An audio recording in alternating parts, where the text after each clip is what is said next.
नमस्कार, जय हिंद साथियों। एक बार फिर आपका स्वागत है। और आज के इस वीडियो में देखेंगे राजस्थान सेवा नियम और उसके नियम देखेंगे। नियम नंबर 7 जिसके अंदर परिभाषा दी गई है। और परिभाषा 7 में भी 40 पॉइंट दे रखे हैं, 1 से लेके 1 2 3 7 1 7 2 7 3। साथ में मैंने 40 से 40 लेने की अपन कोशिश करेंगे। साथ में शॉर्ट नोट्स भी बनाए हैं मैंने, कैसे बना सकते हैं ये भी अपन देखेंगे इसमें। और राजस्थान सेवा नियम है, उसके लगभग जो पूरा सेवा नियम दे रखा है चैप्टर वाइज, उसमें लगभग 15 क्वेश्चन, 15 से 17 क्वेश्चन राजस्थान सेवा नियम से आएंगे। बाकी जो 1982 अधिनियम है उससे, बाकी और कुछ दे रखा है उससे आएंगे। तो बात करते हैं नियम नंबर 7 जिसमें परिभाषा दी गई है। और शॉर्ट मैंने इधर शॉर्ट लिखा है, उसका डिटेल अपन बात करेंगे। साथ में ये रिवीजन क्लास के तौर पे होगी, जैसे रिवीजन करते हैं ना अपन कि नियम 1 में ये है और इसका अपन ये है, तो शॉर्ट लिख लिया अपन ने और फिर आगे बढ़ेंगे अपन इसमें। इससे पहले अपन बात करते हैं, मैं आपको बता देता हूँ राजस्थान सेवा नियम लागू कब हुए थे। तो राजस्थान सेवा नियम लागू हुए थे 1 अप्रैल 1951 को। किसने अधिसूचना किसने जारी की थी? जब राज प्रमुख थे सवाई मान सिंह द्वारा जारी किए गए थे। जारी कब हुए थे? 23 मार्च 1951 को जारी हुए थे और लागू हुए थे 1 अप्रैल।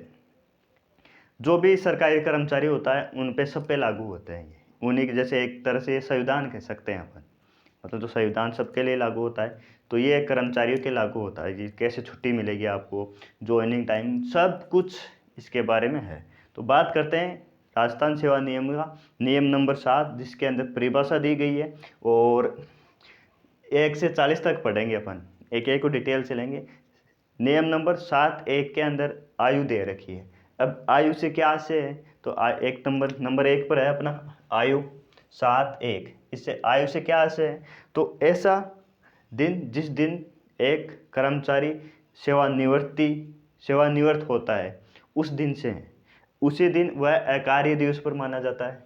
क्या होता है? आयु के दिन अकार्य दिवस पर माना जाता है। अकार्य दिवस पर तीन तीन कैटेगरी है। कौन सी है? एक तो जिस दिन वह अवकाश पे होता है, जिस छुट्टी लेके जाता है उस दिन अकार्य दिवस पर माना जाता है। एक वह सेवानिवृत्त हो जाता है उसके पश्चात वह अकार्य दिवस पर माना जाता है। और एक और है, अगर कोई कर्मचारी है जैसे पदोन्नति होती है, प्रमोशन होता है, प्रमोशन की जगह अगर उसका डिमोशन हो जाता है तो वो भी उस दिन भी वह अकार्य दिवस पर माना जाता है। तो आयु के अंदर ये चीज़ रखनी है कि आयु से क्या तात्पर्य है? ऐसा दिन जिस दिन वह सेवानिवृत्त होता है वो दिन, है ना। तो आयु से हो गया नियम 1 7 1 के अंदर आयु है। आयु के अंदर ही अकार्य दिवस है। नंबर 2 पर है शिक्षार्थी। नंबर 2 पर क्या है? शिक्षार्थी है। शिक्षार्थी का मतलब होता है कि अपन जो प्रोफेशन होता है शुरू में उसको बोला जाता है। तो शिक्षार्थी परिभाषा क्या होगी कि एक सा शिक्षार्थी जो व्यापार या व्यवसाय के लिए सरकार किसी कर्मचारी को नियुक्त करती है और उसको प्रशिक्षण पर रखा जाती है, मतलब ट्रेनिंग पर रखती है, उसको बोला गया है शिक्षार्थी। तो व्यवसाय या व्यापार के लिए सरकार प्रशिक्षण देती है, या जो 2 साल का होता है ना मोटा मोटा, ये समझ लो। तो नंबर 1 में आयु है, नंबर 2 के अंदर है शिक्षार्थी। नंबर 3 पर है संविधान। 7 का 3 है संविधान। तो संविधान से क्या आशय है यहाँ पर? संविधान का आशय वो ये जो भारत का संविधान है सब पे लागू होता है, उसी से मतलब है संविधान। तो वही संविधान होगा। ऐसा क्वेश्चन आ सकता है कि परिभाषा 7 में दिए गए संविधान से क्या आशय है? राजस्थान सेवा नियम से, भारत के संविधान से, या जो भी कर्मचारी हो संविधान उससे। तो जो संविधान भारत का संविधान है उसी से रिलेटेड है ये, ठीक है। तो नंबर 3 में कौन सा है? संविधान है। ऐसे लिखोगे आप तो फिर आप साथ में उनको रिवाइज मतलब लिखे और मेन ये हेडिंग याद रह गए ना, तो अपन आगे तक पहुंच सकते हैं उसमें। तो नंबर 1 में आयु थी, नंबर 2 में शिक्षार्थी था, नंबर 3 में संविधान, नंबर 4 में है 4 में कैडर या समर भी बोलते हैं हिंदी में। समर का मतलब होता है एक ऐसा सिस्टम जिसके जैसे अपन अकाउंटेंट की तैयारी कर रहे हैं, तो अकाउंटेंट के अंदर जितने भी पद है उन सबका एक कैडर है। अब कैडर के अंदर क्या क्या होती है? नियुक्ति होती है, साहब, वरीयता दी जाती है और पदों की पदोन्नति होती है। तो एक ऐसा विभाग जिसके अंदर पदों और जो बंटवारा होता है सीटों का उसको बोलते हैं कैडर। उसके अंदर वैरिकता दी जाती है, नियुक्ति दी जाती है और पदोन्नति दी जाती है। तो इसमें 3 है। क्वेश्चन ये आ सकता है कि किसके अंदर पदोन्नति, वरीयता और नियुक्ति दी जाती है। तो कैडर के अंदर दी जाती है। तो कैडर कौन से में? 7.4 के अंदर है कैडर। 7.4.1 के अंदर है चतुर्थ श्रेणी सेवा। चतुर्थ श्रेणी सेवा से मतलब क्या है? तो इसमें ये समझो आप कि सैलरी होती है ना, सैलरी को L1 से लेकर L24 तक बांटा गया है। तो जो जिनको सैलरी L1 और L2 के हिसाब से दी जाती है वो होती है चतुर्थ श्रेणी। कौन सी होती है? L1 और L2 होती है ना। L1 और L2 के अंदर जो जिन कर्मचारी को सेवा दी जाती है इस हिसाब से, मतलब L1 L2 L24 तक चलता है ये। तो L1 और L2 जिसमें शामिल है वो कर्मचारी चतुर्थ श्रेणी के कर्मचारी होती है। श्रेणियाँ 4 प्रकार की होती है कर्मचारी। कौन सी? चतुर्थ श्रेणी, उच्च सेवा, अधीनस्थ सेवा और राजपत्रित। ठीक है, तो ये हो गई।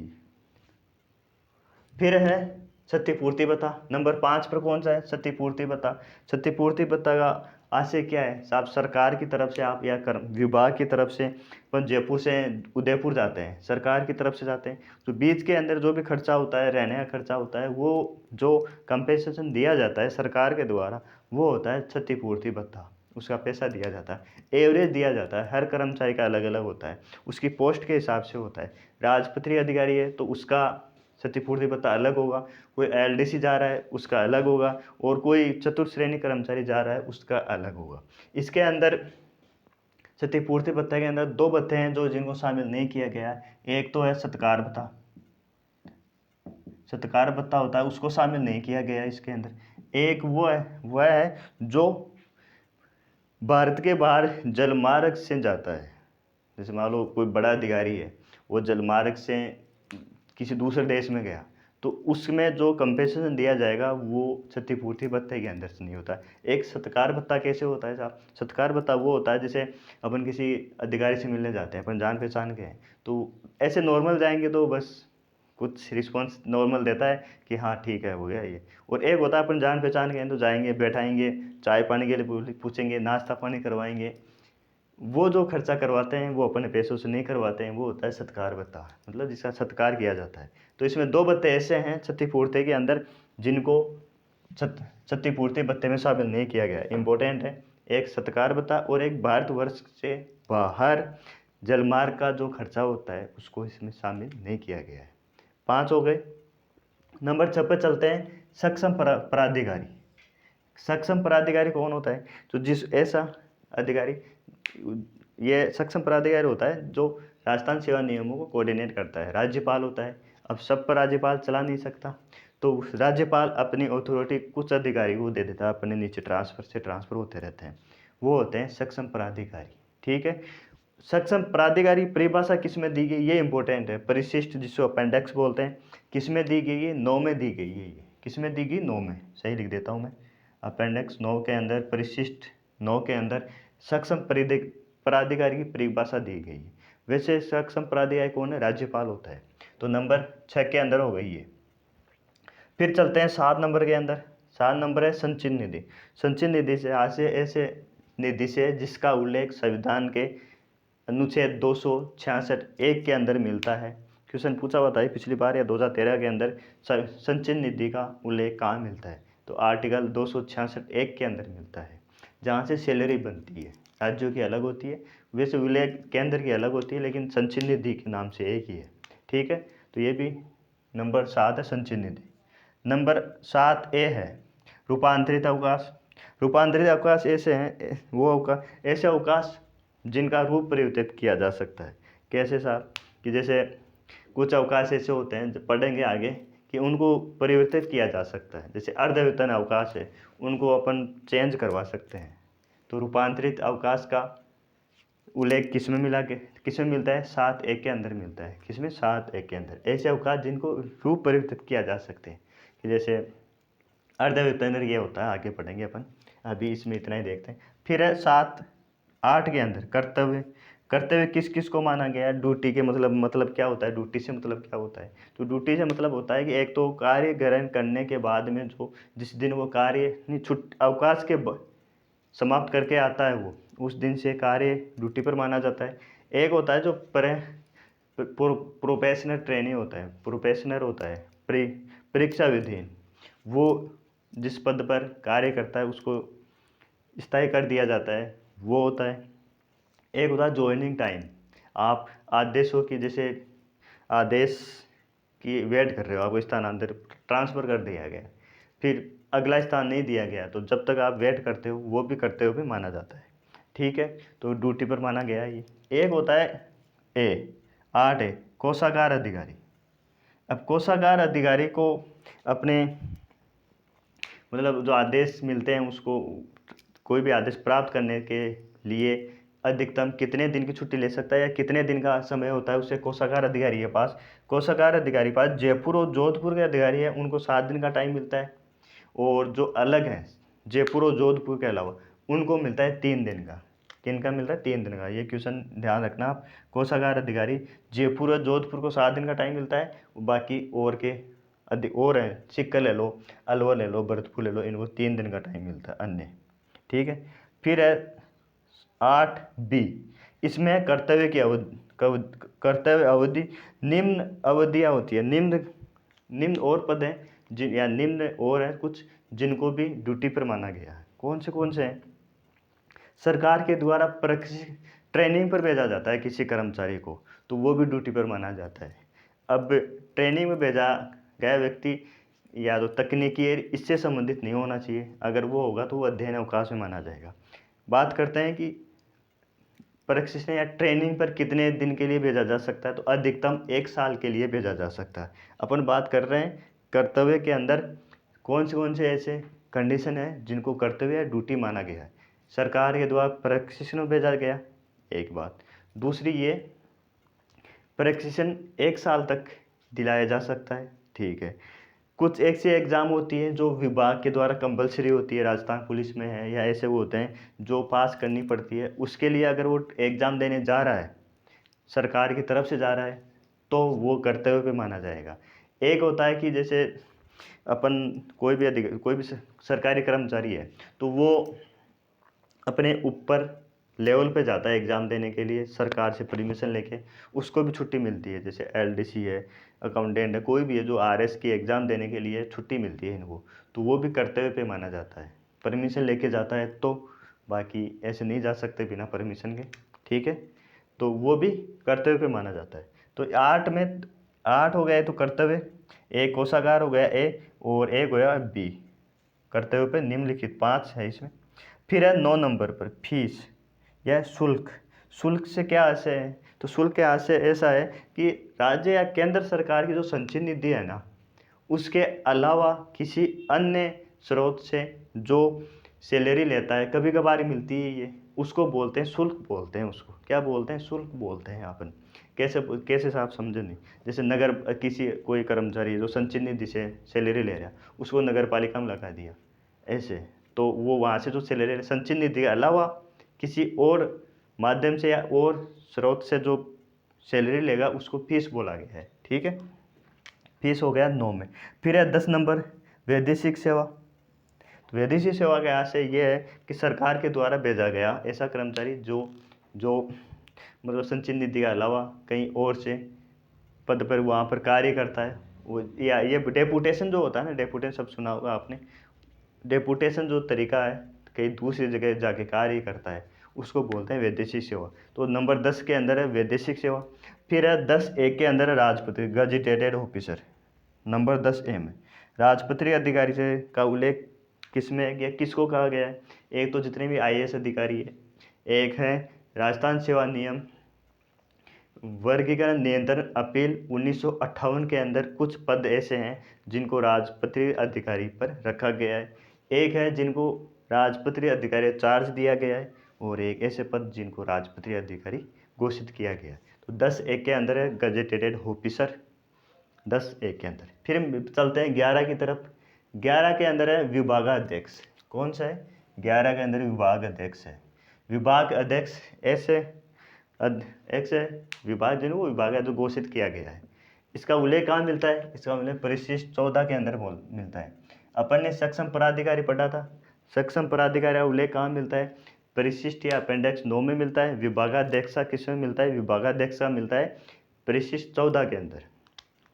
फिर है 12 सार्वजनिक अवकाश। सार्वजनिक अवकाश का मतलब यही है कि एक तो जो कैलेंडर वर्ष में सरकार की तरफ से आते हैं सबके लिए, एक ऐसे अवकाश होते हैं जब नोटिफिकेशन द्वारा जारी करती है सरकार, जैसे देवनारायण जयंती आई थी उस पर अब की बार फर्स्ट टाइम सार्वजनिक अवकाश घोषित किया गया था। सार्वजनिक सिंपल है, सार्वजनिक अवकाश 12 के अंदर। 13 के अंदर मानदेय। एक तो पढ़ा था फीस पढ़ी कि अपन कि सरकार की संचित निधि के अलावा अगर कोई फीस लेता है, कोई वेतन लेता है, उसको अपन बोलते हैं फीस। मानदेय, मानदेय में संचित निधि से ही लेता है वो, लेकिन ये सैलरी, ये वेतन कभी कभार ही मिलता है एक्स्ट्रा कार्य करने के लिए। जैसे अभी राष्ट्रपति साहब आए थे तो उनकी सेवा में किसी अन्य कर्मचारी को लगाया गया था, तो वो सैलरी के अलावा एक्स्ट्रा काम करता है ना, संचित निधि से ले रहा वो, लेकिन कभी कभार ही करता है, हर दिन मतलब हर टाइम नहीं करता है, उसको बोलते हैं मानदेय। और फीस के लिए यह था कि संचित निधि के अलावा किसी अन्य स्रोत से प्राप्त करता है जो सैलरी, उसको फीस बोलते हैं। मानदेय होता है कभी कभार मिलता है सैलरी, चुनाव होते हैं उस टाइम एक्स्ट्रा टाइम पर लगाया जाता है, ये चीज़ होती है मानदेय। नंबर 13 के अंदर मानदेय। नंबर 14 के अंदर है कार्यग्रहण काल, ज्वाइनिंग टाइम। एक स्थान से दूसरे स्थान पर जाते हो जो टाइम होता है उसके अंदर टाइम मिलता है कि आपको 10 दिन या अधिकतम 15 दिन का मिलता है, तो वो इसका उल्लेख किस में किया गया है? 7-14 के अंदर किया गया है, कार्यग्रहण। फिर है 15 नंबर अवकाश। अवकाश की श्रेणी में 13 अवकाश ऐसे हैं जिनको अवकाश माना गया है। कौन सा है? उपार्जित, अर्धवेतन, रूपांतरित, अदेय अवकाश, विशेष चिकित्सा अवकाश, असाधारण अवकाश, असमर्थ अवकाश, मातृत्व, पितृत्व, बच्चा गोद लेने से संबंधित, बच्चे की देखभाल के लिए, मेडिकल होता है, अध्ययन अवकाश होता है। और जो आकस्मिक अवकाश पढ़ते हैं अपन, वो अवकाश की श्रेणी में नहीं है। आकस्मिक अवकाश होता है ना, वो इन 13 में नहीं है। तो अवकाश का उल्लेख कहाँ पर मिलता है? 15 के अंदर मिलता है। कितने अवकाश है? 13 अवकाश है। ये अवकाश आगे 91, 92, 94 के अंदर डिटेल से दिया गया है इनको। तो नंबर 15 में अवकाश। नंबर 16 के अंदर है अवकाश वेतन। अवकाश के दौरान जो वेतन मिलता है अवकाश वेतन होता है। नंबर 17 के अंदर है पदाधिकार। नंबर 17 में क्या है? पदाधिकार। पदाधिकार कैसे क्या है कि ऐसा स्थायी पद जिस पर किसी व्यक्ति का स्थायीकरण कर दिया जाता है, मतलब स्थायी रूप से उसको नियुक्त कर दिया जाता है, वह व्यक्ति उस पद पर अपना पदाधिकार अर्जित कर लेता है। ये समझिए आप। 2 साल बाद में, 2 साल तक अस्थायी रहता है, 2 साल बाद में वो स्थायी हो जाता है और वो उसी पद पर अपना अधिकार प्राप्त कर लेता है, वो होता है पदाधिकार। फिर है नंबर 18 पर स्थानीय निधि। एक होती है संचित निधि, एक होती है स्थानीय निधि। संचित निधि तो आर्टिकल 266(1) के अंदर है। और स्थानीय निधि क्या होती है? तो स्थानीय निधि ऐसी संस्थाएं होती है जिनको सरकार अपने अंडर में ले लेती है और उनका अलग से बजट पारित करती है, अलग से सैलरी बनवाती है, उनका कार्य करवाती है। कौन से साहब? नगर पालिका है, नगर निगम है, पंचायतें हैं, इनके बारे में। और कोई भी संस्था है ना सर, प्राइवेट है, सरकार उसको स्थानीय निधि घोषित कर सकती है। ये अधिकार किसके पास है? तो ये अधिकार है राज्यपाल के पास है। किसके पास है? राज्यपाल के पास। तो राज्यपाल किसी भी संस्था को सरकारी संस्था घोषित कर सकता है, ये सरकार के पास पावर है। फिर पढ़ते हैं अपन 19 नंबर मंत्रालय कर्मचारी। मंत्रालय कर्मचारी से क्या मतलब है साहब? ऐसे श्रेणी कर्मचारी जिनका काम लिपिक मतलब एलडीसी टाइप के होते हैं, एलडीसी, यूडीसी, वो मंत्रालय कर्मचारी होता है जिनका लिपिक वर्क का काम होता है, तो मंत्रालय कर्मचारी होते हैं वो। और ये होता है माह या महीना। इससे क्या मतलब है साहब? ये थोड़ा इंपॉर्टेंट है। महीने का मतलब होता है कि एक कैलेंडर वर्ष के अंदर जो महीना होता है, दिन विन से कोई मतलब नहीं होता है इसमें, दिन या उससे मतलब नहीं है। तो ये थोड़ा इंपॉर्टेंट है। कैसे ज्ञात करते हैं ये? जैसे अपन को लिखना है कि 25 जनवरी से अपन को ज्ञात करना है 10 मई। अब अपन को ये पूछे इसमें कितने दिन हैं और कितने महीने हैं, तो देखो जो महीने दे रखे हैं आपको ये करना है कि यहाँ ईयर लिखना है, यहाँ मंथ लिखना है और यहाँ डे लिखना है, और जो डेट दे रखी है उसी से काउंट करना है अपन को। 25 है तो 25 को काउंट करना है, 25, 26, 27, 28, 29, 30, 31।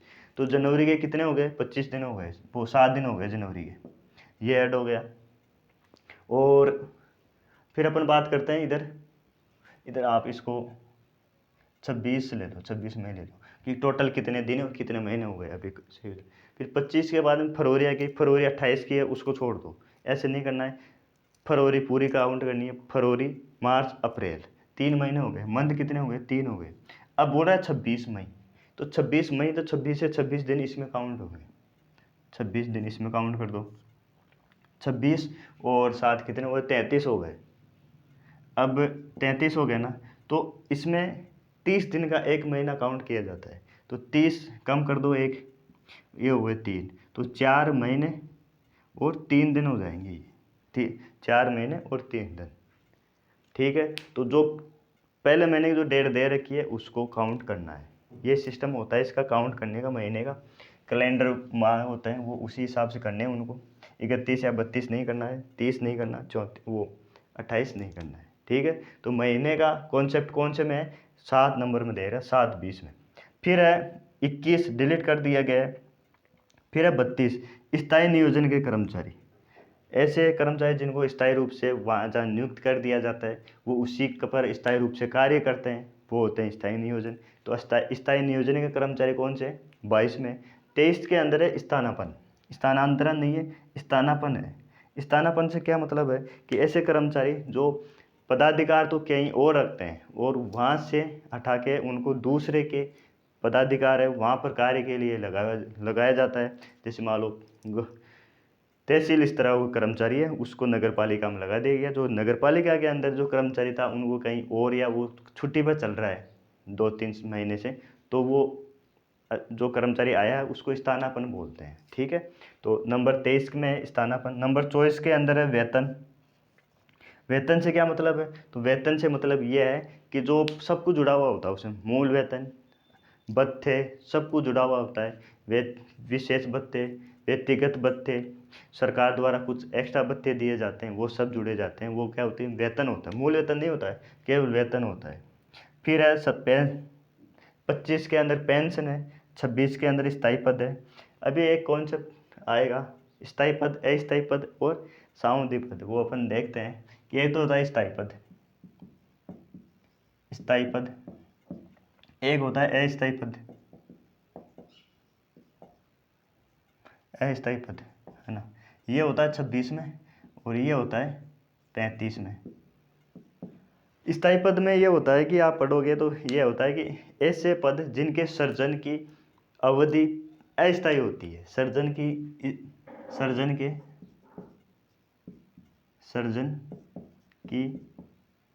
अवधि अस्थायी होती है, अस्थायी होती है। पद का नाम अस्थायी है लेकिन सृजन की मतलब, और एक होती है स्थायी पद जिनके सृजन की अवधि निश्चित होती है, निश्चित है तो या स्थायी है तो। अब मैं बताता हूँ कैसे। जूनियर अकाउंटेंट है, वह स्थायी पद है लेकिन उसे सृजन की पद की अवधि अनिश्चित है या अस्थायी है। कैसे है कि इसमें कोई भी पद है ना, जैसे कोई 22 साल में लग जाएगा तो वो 22 से 32 साल तक नौकरी करेगा, कोई 30 साल में लग रहा है वो 30 साल में करेगा, कोई 40 साल से लग रहा है वो 20 साल करेगा। तो उसके सृजन की जो व्यक्ति जो नियुक्त हो रहा है उसके निश्चित नहीं है अवधि। और अस्थायी पद कौन से होते हैं? जिनके सृजन के पद की अवधि निश्चित ही है। जैसे अग्निवीर सेवा है, उसमें सृजन की निश्चित है, आपको 4 साल ही करना पड़ेगा फिर हटाना पड़ेगा। तो अग्नि सेवा है, वो है अस्थायी पद लेकिन पद की अवधि निश्चित है।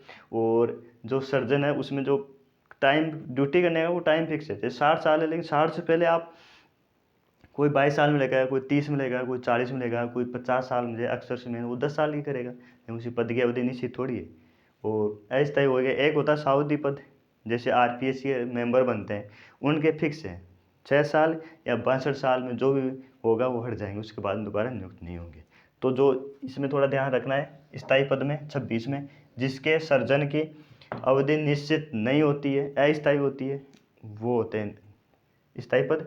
फिर है 26 होगा। 27 नंबर व्यक्तिगत वेतन। 27 में कौन है? व्यक्तिगत वेतन है 27 में। व्यक्तिगत वेतन क्या होते हैं साहब?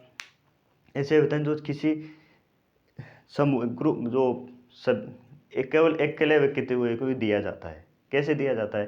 जैसे मान लो कोई भी एलडीसी है या वो सेलेक्ट हो गया, वो मतलब और किसी कारण वजह से उसको विभाग है उसको बाहर कर दिया, उसने कोर्ट केस किया, कोर्ट केस करने के बाद में चलता रहता है, साल 2 साल 3 साल लग जाती है, लेकिन 3 साल बाद में उसको कोर्ट मान्य मानती है, उसको सेलेक्ट किया जाता है। लेकिन 3 साल में क्या होता है कि जो पहले लगे हुए थे उनको बत्थेर कुछ मिल जाते हैं, लेकिन एक साथ जो बाद में लगा था 3 साल बाद में उसको एक साथ मिलते हैं, तो वो व्यक्तिगत हो गया, एक अकेले व्यक्ति को मिलता है, सबको उसका फ़ायदा नहीं मिलता है क्योंकि वो पहले ले चुके होते हैं। तो व्यक्तिगत वेतन वो होते हैं, बाद में लगाया जाता है, वो सही होते हैं, लेकिन कोर्ट केस या कुछ भी कारण की वजह से रहता है या उनका डिमोशन हो जाता है, तो वो सही होता है, लेकिन नियमों में गड़बड़ी होती है, वो केस वेस करता है, फिर एक साथ उसको फ़ायदा मिलता है, तो व्यक्तिगत वेतन हो गया। फिर है 28 उपार्जित अवकाश।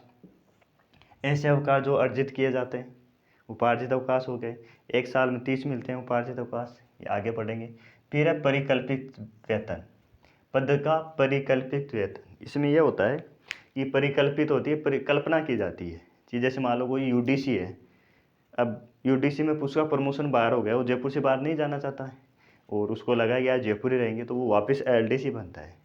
अब जो नया एलडीसी है उसके बराबर वेतन दे नहीं सकते क्योंकि उसने पहले से कार्य बहुत ज़्यादा कर चुका है, तो वो सरकार होती है, वो ये सोचती है कि जिस दिन ये यूडीसी बना था उस दिन ये एलडीसी बनता, और एलडीसी से लेके आज तक इसका प्रमोशन होकर कितनी सैलरी बनती वो उसको दी जाती है, तो परिकल्पित आधार पर दी जाती है, ना पहले वाली थी उससे कम, ना अभी मिल रही उससे ज़्यादा, तो बीच का परिकल्पित पद वेतन होता है।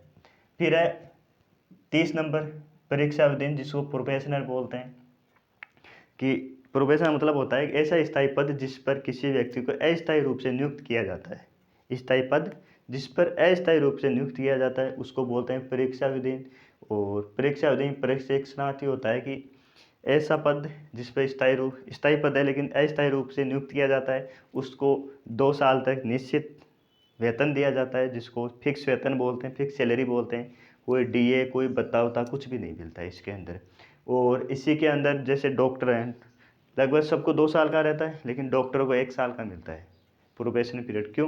क्योंकि 1 साल उसकी इंटर्नशिप चलती है, 1 साल वो ट्रेनिंग पे वैसे इंटर्नशिप कर लेता है, इसलिए 1 साल की छूट रहती है। कुछ ऐसे होते हैं जिनको अनुभव के आधार पर वैकेंसी भर्ती होते हैं कि 3 साल का अनुभव मांग लिया, 5 साल का मांग लिया, उनके लिए भी प्रोफेशनल ट्रेनिंग फ्री होती है। फिर है 30 ए हो गया। फिर है 31 विशेष वेतन।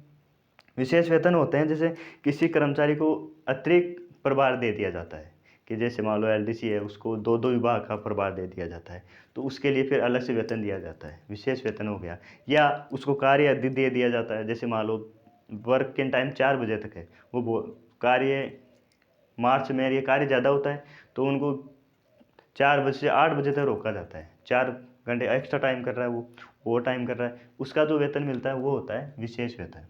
फिर है नंबर 32 उस सेवा से तात्पर्य है कि एल और अपन पढ़ा था चतुर्थ श्रेणी के बाद में जो भी सेवा है वो उस सेवा होती है। L1 और L2 को छोड़कर, L1 और L2 को छोड़कर जो भी है 3 से लेके 24 तक, वो सब क्या होती है? उस सेवा होती है।